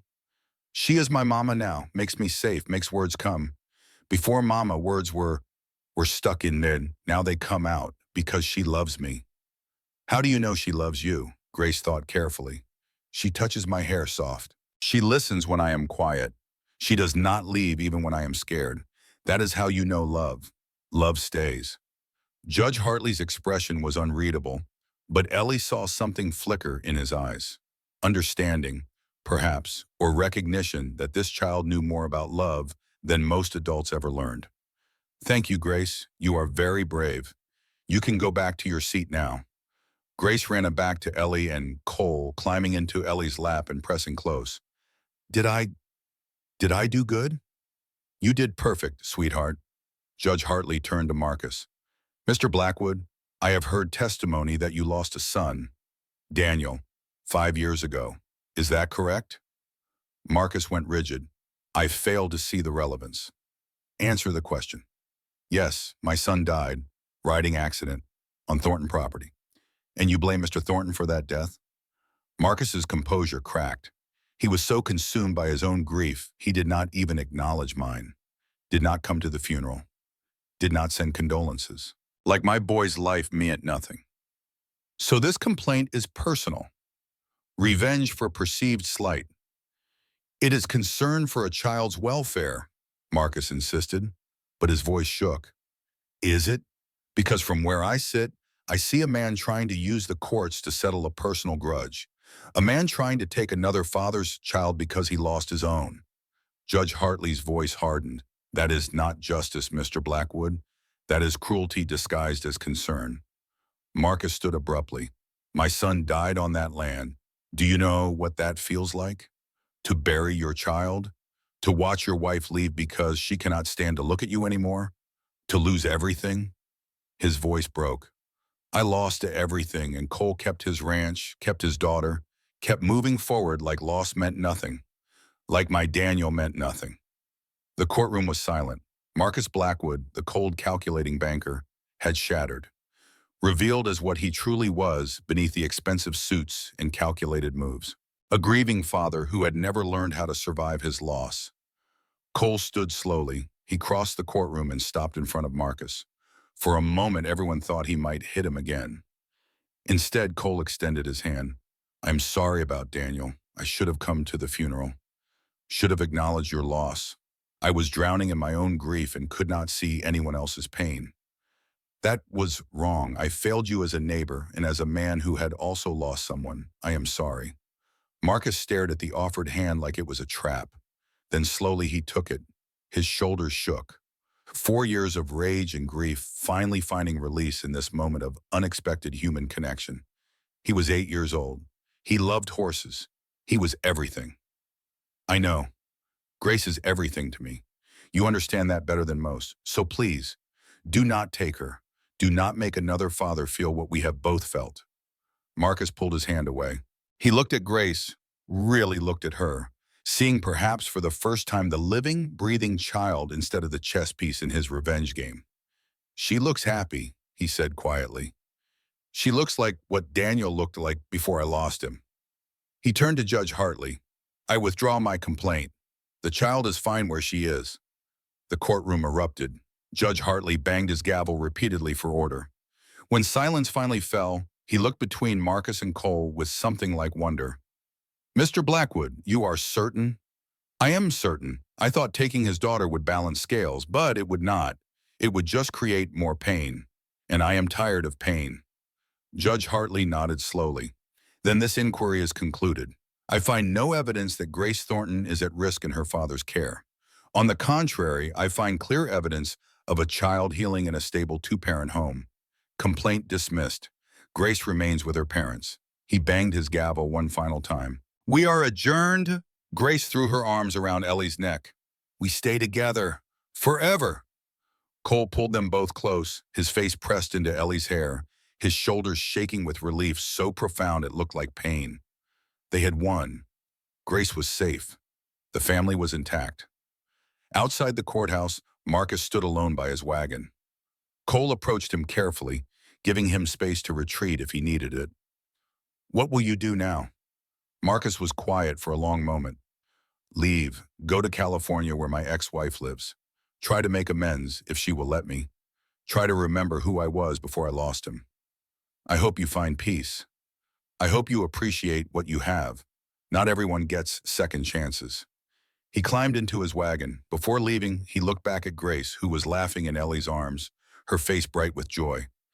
Take care of them, both of them. I will. The wagon rolled away. Cole watched it disappear, feeling something shift inside him. The weight he had carried for 4 years, the expectation of inevitable loss finally lifting. Marcus was gone. The debt was paid. Grace was safe. And standing beside him was a woman who had gotten off the wrong train and somehow become exactly what his broken family needed. Spring came slowly to Montana, melting snow into rivers that fed the irrigation channel Cole's grandfather had dug 70 years ago. Grace turned 7 in April, and they threw her a party, the first real celebration the ranch had seen in 4 years. Town children came hesitantly at first, unsure of this girl who had been silent so long. But Grace welcomed them with laughter and words that grew stronger every day. Cole taught the boys practical skills while they played. How to rope fence posts, how to read cattle brands, how to survive in country that did not forgive weakness. Zeke told stories about the old days, about Indian wars and building the ranch from nothing. And Ellie stood on the porch watching her family with wonder, one hand pressed to her stomach where new life was growing. She had not told Cole yet, wanted to be sure. Dr. Reeves had confirmed it yesterday. 8 weeks along, a baby coming in late November, a brother or sister for Grace, the fourth generation of Thorntons to be born on this land. That evening, after Grace was asleep and the guests had gone home, Cole found Ellie in the barn. He was working late as always, repairing tack with the methodical focus of a man who found peace in useful labor. "I am pregnant." Cole's hands froze on the leather he was mending. He set his tools down carefully, like they might shatter if handled roughly. "You are certain?" Dr. Reeves confirmed it yesterday. "About 8 weeks." Cole stood and crossed to her. His hands framed her face, tilted it up so he could see her eyes in the lamplight. "How do you feel?" "Scared, hopeful, both. Catherine died in childbirth, with our son." "I know, but I am strong. Dr. Reeves says I am healthy. The pregnancy is progressing well. I cannot lose you." He swallowed hard, unable to continue. "I cannot lose another wife." Ellie took his face between her hands. "You will not. I promise. We are doing this together. All of it, the good and the hard, and the terrifying, together." Cole pulled her close and held her like she was the most precious thing in the world. Because she was. This woman who had stumbled into his life by accident and stayed by choice. Who had given his daughter her voice back. Who had taught him that survival and living were two different things, and living was worth the risk. "I love you." The words came with difficulty, unpracticed, but true. I should have said it before. "I love you, Ellie. I love you too. Have since the moment you offered me work instead of charity. Since you let me see you cry. Since you fought for Grace even when it meant losing everything." They stood together in the barn with Montana winds singing through the rafters and the future stretching before them, full of possibility.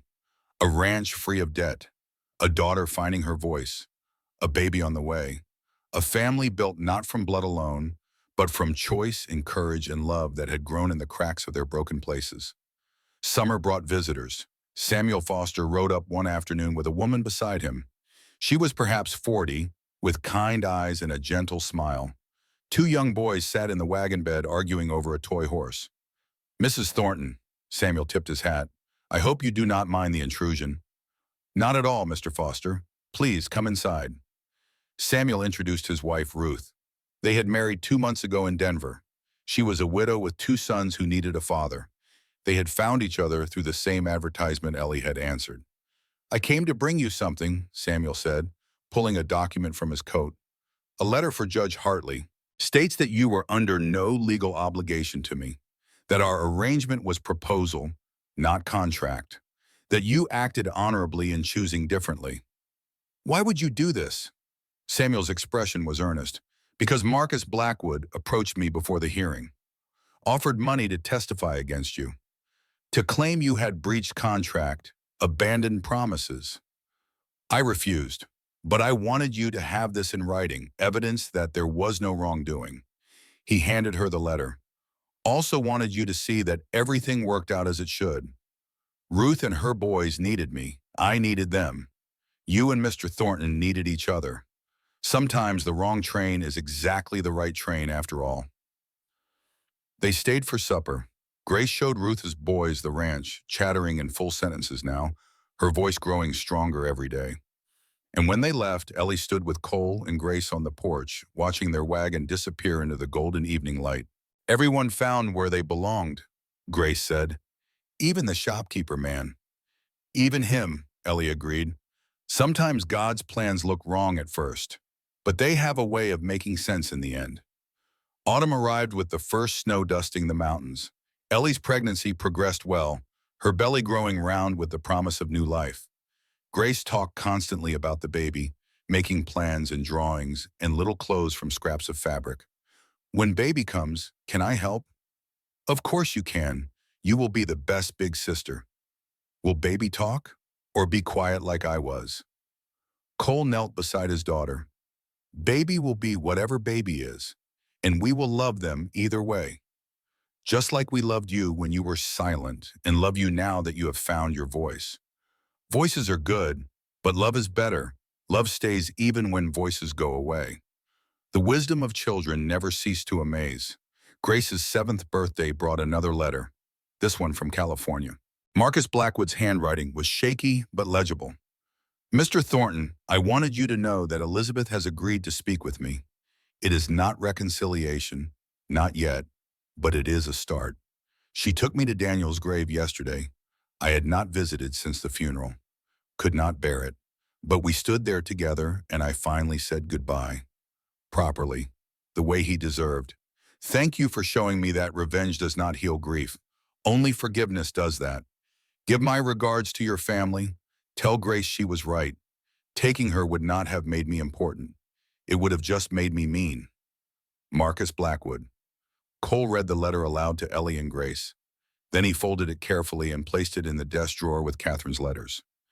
Evidence that people could change, that wounds could heal, that even the deepest hate could transform into something approaching peace. November came cold and clear. Ellie went into labor on a Thursday afternoon while Cole was checking the irrigation channel with Zeke. Grace found them, breathless and excited. "Papa! Papa! Mama says baby is coming!" Cole's face went white. For a moment, Ellie saw the fear, saw him remember Catherine dying while he stood helpless. But then he squared his shoulders and became the man he had fought so hard to be again. Strong, present, ready. Dr. Reeves arrived within the hour. Ruth Cross came to help, bringing experience from 5 births of her own. Grace hovered anxiously, holding Button tight and praying in whispers for her mama and the baby to both be okay. Labor lasted 8 hours, long enough for Cole to pace the downstairs, wearing a path in the floor. Long enough for Zeke to tell every story he knew twice. Long enough for Grace to fall asleep on the couch, exhausted from worry. Then, as darkness fell, a baby's cry split the air. Strong and healthy and alive, Dr. Reeves appeared at the top of the stairs, smiling. "Mr. Thornton, you have a son, and your wife is asking for you." Cole took the stairs 3 at a time, burst into the bedroom where Ellie lay propped against pillows, exhausted but radiant, holding a tiny bundle wrapped in blankets. "We have a son." Her voice was hoarse but full of joy. "Cole, we have a son." He crossed to the bed and looked down at the wrinkled red face of his newborn child. His second son. The first had been stillborn, taken with Catherine in that fire 4 years ago. But this one was alive, breathing, perfect. "What should we name him?" Ellie asked. Cole thought of his father, his grandfather, the generations of Thornton men who had built this ranch from dust and rock and determination. Then he thought of Marcus Blackwood's son, 8 years old, dead from a riding accident, his memory poisoning his father's soul until forgiveness set him free. Daniel, Daniel James Thornton, for the boy who died on this land, and for my father, and for the hope that this child will grow up in a world where grief does not have to become hate. Ellie's eyes filled with tears. "That is perfect." Grace woke when Cole carried the baby downstairs. She climbed onto the couch beside him, staring with wonder at her new brother. "Baby is so small. Was I that small?" "You were, and you are going to be a wonderful big sister. I will teach him words, like Mama taught me. I will show him that love stays even when you are scared. That family is choosing every day to be together."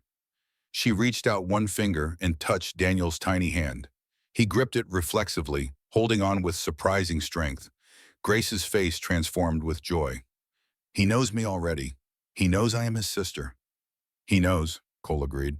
"Just like you knew Ellie was your mama before any of us understood what was happening." They sat together in the lamplight, father, daughter, and newborn son. Upstairs, Ellie slept with Ruth watching over her. In the kitchen, Zeke was brewing coffee and telling Dr. Reeves stories about the day Cole was born 37 years ago. The house was full, warm, alive in ways it had not been since Catherine died. 1 year later, they stood at Storm Hollow Station, the exact place where Ellie had gotten off the wrong train. Grace was 8 now, tall and confident, chattering constantly about everything and nothing. Daniel was a year old, sturdy and curious, trying to grab everything within reach. "Tell the story, Mama," Grace insisted. "Tell how you found us." Ellie knelt, balancing Daniel on her hip. "Once upon a time, a woman got on the wrong train. She thought she knew where she was going. Had a ticket, a promise, a plan. But God had different plans," Grace recited with her. "That is right. He stopped her train at the wrong station, stranded her in a blizzard with only 17 cents in faith." "Then what happened?" Then a little girl touched her sleeve, a girl with golden curls and the biggest brown eyes in Montana, a girl who taught her the most important lesson. What lesson? Ellie looked at Cole, at this man who had been dying when she met him and was now fully alive, at Grace, who had been locked in silence and was now bursting with words and joy, at Daniel, the son she had never expected to have, the life that represented their future. That sometimes the wrong train is the only train that could have brought you home. A train whistle sounded in the distance. Grace waved at it enthusiastically. Maybe someone else will get off at the wrong place today. Maybe, Cole said, pulling his family close. And maybe that will be exactly where they need to be.